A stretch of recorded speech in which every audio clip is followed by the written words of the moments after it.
Hey, there is absolutely nothing wrong with the directions I gave you.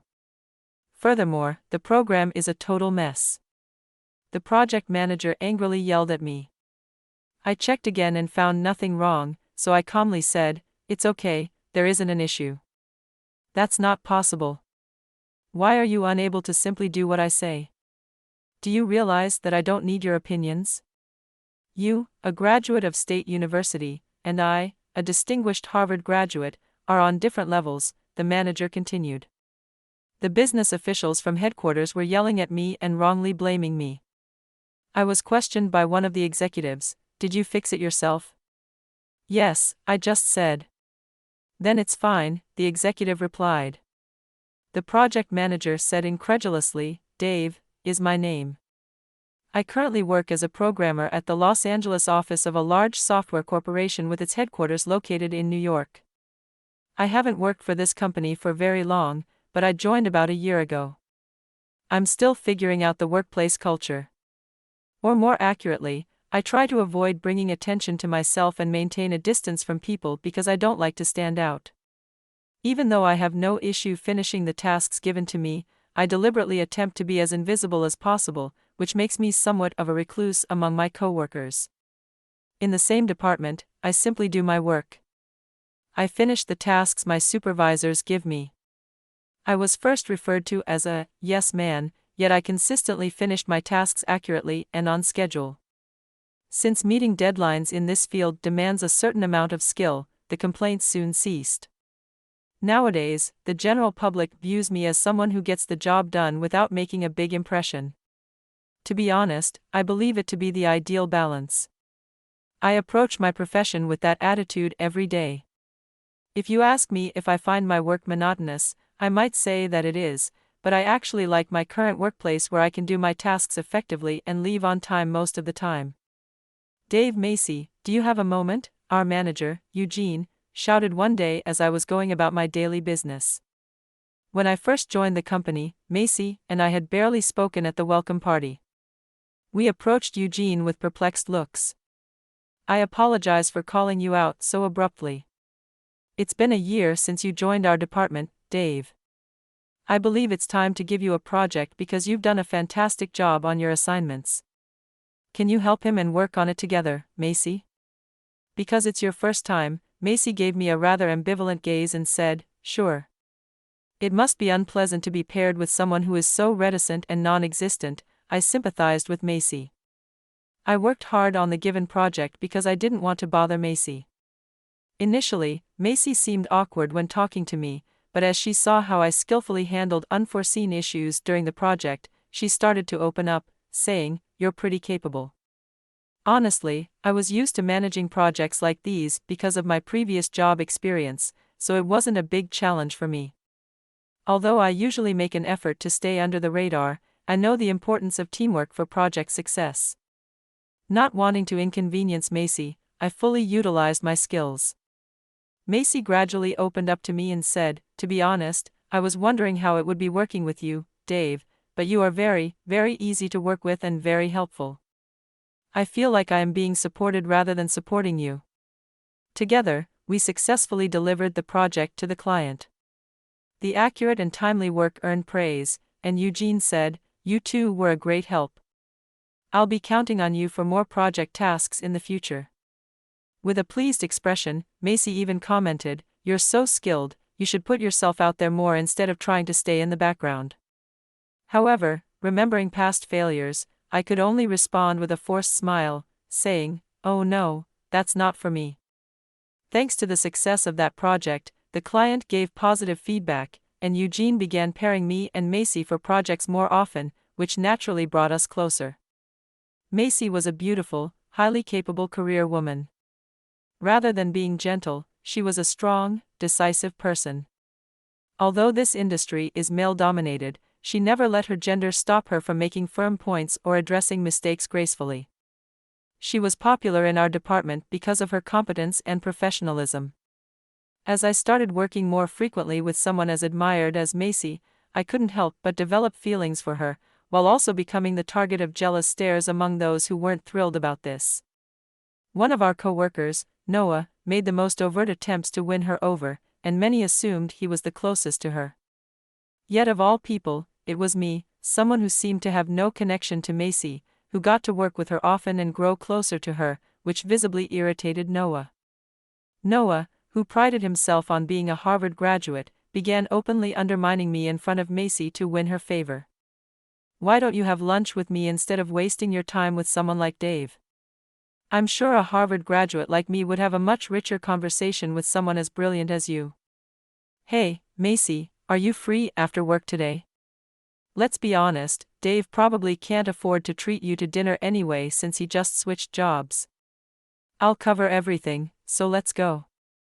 It must be exhausting dealing with someone so boring, right?" This kind of unbearable flirting and blatant jabs at me became more and more frequent.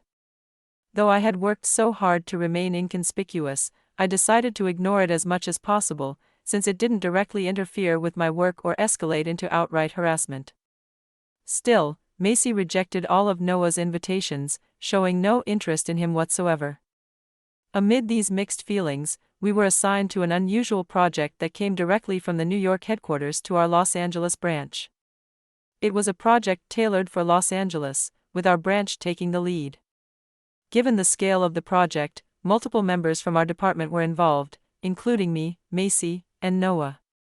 As we progressed through the project, Noah's hostility toward me became ever more apparent. He frequently mocked me and offloaded trivial tasks onto me. Noticing this, Macy called him out, saying, "Noah, don't you think this behavior is childish? This is work, act more professionally." But her words didn't deter him. If anything, his petty harassment worsened. He handed me an obviously incomplete program with instructions to fix it, and when I spent time addressing the issues, he would loudly say, "How long are you going to take on a simple fix? This is why you're useless." Once, when I stepped away from my desk, I returned to find a file I had been working on closed without being saved. I took responsibility for not being cautious and started locking my screen whenever I left my desk. But even then, Noah found a way to taunt me. "Who locks their screen just for stepping away? This room is only accessible to the project team.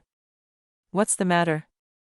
Afraid people will see how slow and incompetent you are?" Unlike before, his harassment began to interfere with my work, making me question the point of my efforts to remain unnoticed.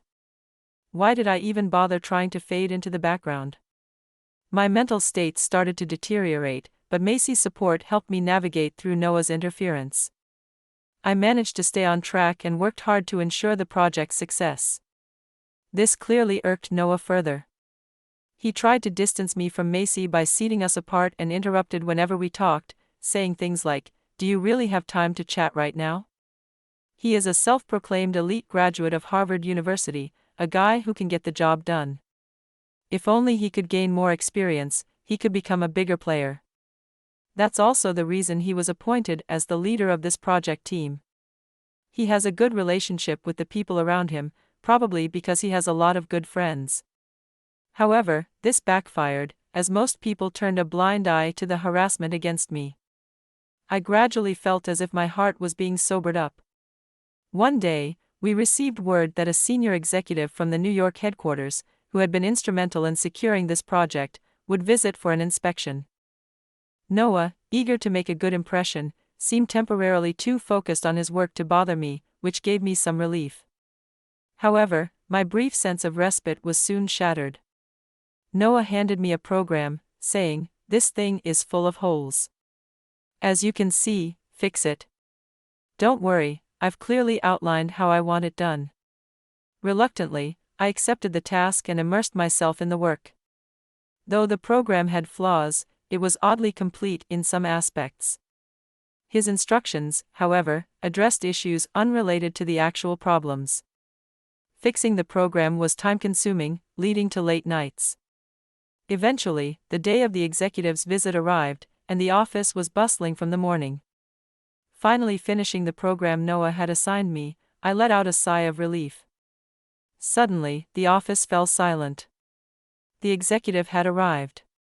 As usual, I tried to stay unnoticed. "Nice to meet you all. I'm Harry. I'd appreciate your hard work. Let's get straight to it. What's the progress on this project? The key points for review were shared in advance, but I'd like to hear how things stand in practice. Noah, as the project leader, responded confidently. Yes, regarding the points you mentioned in the materials. From my seat, I couldn't see Harry, but his voice sounded familiar. As Noah continued presenting, his tone abruptly changed. What is this? This is unacceptable. Startled, I looked up to see Noah glaring at me. Hey, the instructions I gave you aren't fixed at all. The program is a complete mess, he shouted. His intense anger left me flustered, but I was confident in my work. Determined, I walked over to Noah. What I saw was a flawlessly corrected program and a familiar face looking at me in surprise. You are Harry, murmured Noah, clearly recognizing me. Ignoring the tension, I reviewed the program and calmly stated to Noah, there's no issue with this program. It's functioning perfectly. No. This can't be true. Look, this section here doesn't match my instructions. You changed it on your own. Noah continued yelling furiously. I double-checked the documentation in my hand and confirmed that the program had been corrected exactly as instructed. However, upon closer inspection, I realized the original program was nearly complete. It became clear that Noah had given me a finished program and fabricated issues in an attempt to make it look like I had messed it up, setting a trap to discredit me. Still confident in my corrected program, I said firmly, no, this is correct and functioning as intended. Why can't you just follow my instructions? I don't need your input. Do you understand the difference between you, a state university graduate, and me, a Harvard-educated elite? Noah shouted repeatedly in front of Harry. I calmly pointed out the flaws in Noah's original program and explained how the incorrect instructions could have worsened it. Ironically, my adjustments had resolved the program's issues, making it even better. Noah, his face turning bright red, snapped, "What? There's no way someone like you could pull that off. You're just trying to show off in front of the executive, aren't you?" He advanced toward me aggressively, but before he could escalate further, Harry stepped in. Did you fix this program? Harry asked me directly. Yes, I replied without hesitation. Fine, there's no problem here, Harry said with a reassuring smile, leaving Noah frozen in disbelief. What? Why? Noah asked, ignoring Harry. Harry turned to me with a familiar expression and asked, by the way, what are you doing here? Well, I switched jobs, I replied sheepishly, scratching the back of my head. Harry was my former boss. After graduating from college, I had worked as a programmer at a major company where Harry had been my supervisor. Apparently, he had also left the company and was now working at the New York headquarters of my current company. Dave, I was worried about you, Harry said, his voice tinged with nostalgia as he grabbed my shoulder with a near-tearful expression. I'm sorry for what happened at that time. I replied lightly, patting his arm to reassure him.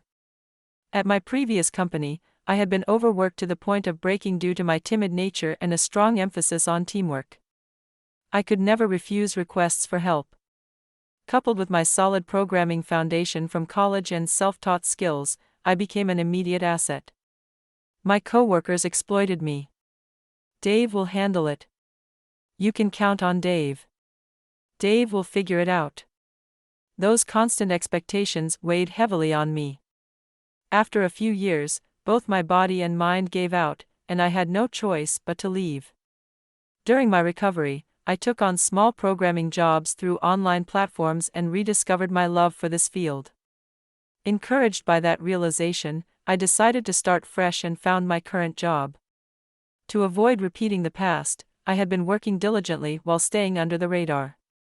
Dave, you were truly exceptional. I've regretted losing such a talented and promising subordinate ever since. I never imagined we'd meet again like this, Harry said with a warm smile, patting my shoulder as if to say, knowing someone of your caliber is part of this project. It gives me confidence. I'm counting on you. Actually, it's a waste for someone like you to remain in a general position. Once this project is done, I'll recommend you for a role like technical lead or software architect. Something that matches your skills, Harry said enthusiastically. Wait, what? I began to protest. Hold on a minute. Why him? Noah shouted, unable to contain himself. Harry's expression shifted as he frowned. Why are you speaking about Dave like that? Do you even understand who he is? Fine, let me explain. Are you familiar with the system? Harry mentioned a renowned system in the industry. It was a well-known system that no one working in this industry would not know of. Of course, it's a widely adopted system the major corporation released a few years ago, Noah replied, still confused but eager to show he knew the reference. Yes, and the person who developed that system is Dave, standing right here, Harry said, his tone laced with disbelief that Noah hadn't known. Noah's face turned pale as he stammered, that can't be. Before collapsing into his chair. After it came to light that Noah had given me false instructions out of personal spite, he was removed from the project. Feeling his pride shattered, Noah ultimately resigned from the company. But there is no doubt that he is also an elite. In fact, when we worked together, there were a number of aspects where I could sense his qualities. Although my experience was often superior to his, he boasted of being a Harvard graduate, and I sensed that this was genuine. If he could channel his ambition in a more constructive direction, I believed he could recover and thrive. Harry added months passed since the executive's visit. The large-scale project progressed smoothly and was finally completed. The client's feedback was overwhelmingly positive, and the project concluded as a resounding success. Thanks in part to Harry's endorsement, my reputation within the company soared, and I started receiving more significant responsibilities.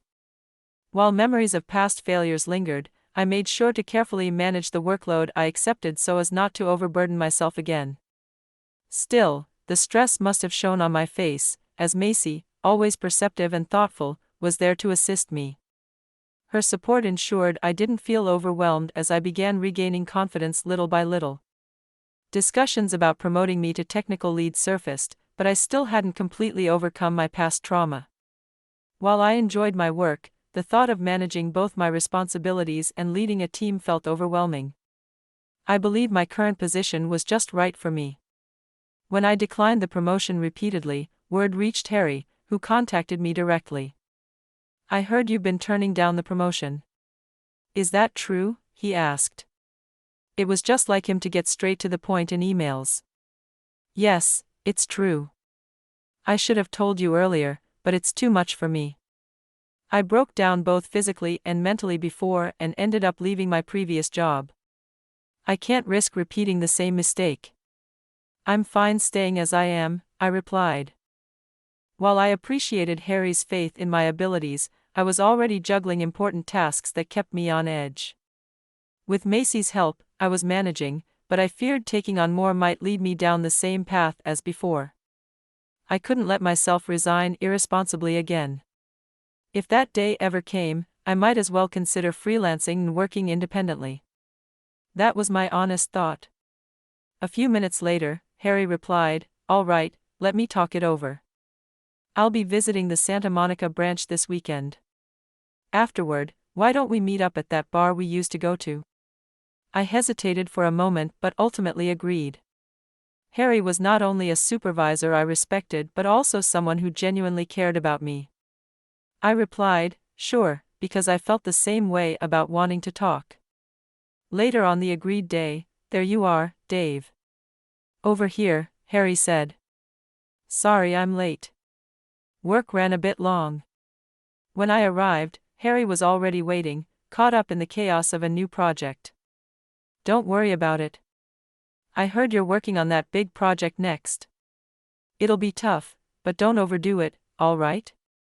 Harry said in a casual and encouraging tone. I quickly brought up the main topic. "Harry, I was happy when you suggested making me the lead. It made me feel recognized even now, but I can't do it. It's too much for me." I spoke plainly, and Harry scratched his head thoughtfully. "You're right. I wouldn't want to force the role on you either. It wouldn't do anyone any good if things went the same way as before. But Dave, the problem is that you're too hard on yourself. You keep telling yourself it's too much, that you'll fail to meet expectations, but that's because you're trying to do everything on your own. Don't you think? His words hit me like a revelation. Indeed, I had been running away from the idea that I couldn't go any further on my own until now. But so what do you want me to do? I looked down, unable to see the answer. Having a sense of responsibility is a good thing, but when your sense of responsibility drives you to try to perform perfectly to meet everyone's expectations and to carry everything on your shoulders alone, you'll eventually reach your limit and break, Harry continued. And when you do, everything you were responsible for collapses. Isn't that the ultimate irresponsibility? His words struck a nerve, leaving me speechless. Taking responsibility for my work had always been my motto. But now, hearing Harry's perspective, I felt a deep unease. If carrying everything alone wasn't the right approach, then what should I do? You're an incredibly cooperative person, Dave, Harry continued, his voice softer now. But you don't need to shoulder everything alone. Looking back, should have helped you realize this sooner, and that's on me. If you have a flaw, it's that you don't trust those around you enough. His words made me pause. I never wanted to become someone like that, someone who hurt others by shirking their duties, but isn't that just shifting the burden onto others? I asked, my voice tinged with doubt. Harry began speaking as if he had been waiting for me to ask. It's natural for you to feel that way, Dave, but it's not quite right. Delegating work to someone you trust isn't the same as pushing it on to them. When you're in a leadership role, learning how to manage people is just as important as the work itself, and you've taught me that. The key is putting the right person in the right role, the right tool for the right task. Assigning tasks thoughtfully and ensuring no one feels overwhelmed or burdened unfairly is crucial. And when someone's struggling, it's okay to ask someone else with capacity to help. Work isn't meant to be done alone. Even so, I've been doing everything on my own for so long. I wouldn't even know how to rely on others. I lowered my head again, unable to meet his gaze. Had he really been alone when I visited before? Harry asked. I got the impression that there's already at least one person you trust and rely on. I froze. His words struck me unexpectedly. Macy. She had been there for me countless times, lending her help and advice when I needed it most. I had even entrusted her with tasks that were originally mine. It seems I'm right. Good. Keep building on that. Expand your circle of trust, and you'll not only grow as a leader but as a person. Dave, you've got what it takes to become someone great, Harry said with a knowing smile. Though I wasn't entirely ready to embrace the idea of a promotion, Harry's words gave me the resolve to take a step forward. I decided to accept the challenge of becoming a technical lead. A few months later, my team had become lively and energetic. Dave, I never expected you to be such a talker. You've really surprised me.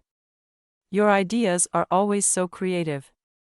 Dave, nobody else would have thought of that. Dave, if you have a moment, could you take a look at this? Hey, don't overload Dave just because he's capable. Let me help out. What's the issue? The once quiet, invisible, yes man had become someone known for being approachable, resourceful, and respected by his coworkers. And Macy, as always, continued to support me. Leading my team as technical lead for several months, I found myself not just working but enjoying conversations, exchanging ideas, and even hanging out with coworkers. Compared to my old company, the relationships I built here felt healthy and fulfilling. And so, Dave, you're probably getting comfortable with your new team. How about we put your skills to the test? Absolutely. I may still be an inexperienced leader, but I have my team now. Together, we'll achieve something great. Our team took on its first major project, and I addressed them with renewed confidence during a morning briefing. This is our first big project as a team. My instructions may still be a bit rough, but I'll assign tasks based on everyone's strengths. And as always, I'll be hands-on with the project, so if there's anything you find difficult, come to me anytime. Let's make this a success together. At the end of the regular briefing, I once again addressed the team members. Got it. Watching you lead this project is inspiring, Dave. I'll do my best too. Looking around at my supportive team, I felt at ease. Dave, once again, best wishes from here on out. Don't be such a convert. You are fine the way you are. She giggles teasingly and says, I'll take your word for it. I'm counting on you from now on. Let's work hard together. I smile. In that moment, I couldn't help but think how wonderful Macy was looking. Looking back, it was thanks to Harry and Macy that I was able to take this step forward.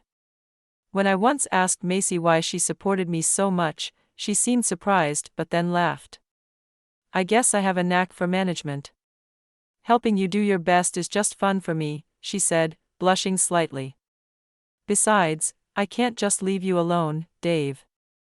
Looking at her, I found myself wondering, could I really let my relationship with Macy end as just coworkers? The thought of it, I hated it. As I wrestled with my emotions, I finally came to terms with how I truly felt about her.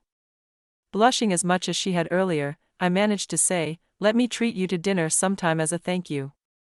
That was the best I could muster at the time. After that, we went out for dinner several times, and eventually, we began dating. Years later, we would get married, but at that moment, neither of us could have imagined that future. Through this journey, I learned that responsibility is not something to be pushed onto others, nor something to be carried alone. It's a shared weight that a team must shoulder together. By placing people in the roles where they can shine, offering a hand when someone struggles, and lending support when you have the capacity to do so, you create the foundation for true teamwork. I came to deeply understand that relying on others and accepting their support is not a sign of weakness but rather a source of strength that amplifies everyone's potential, including my own. With mutual care and consideration, any challenge can be overcome, not just in work, but in life as well.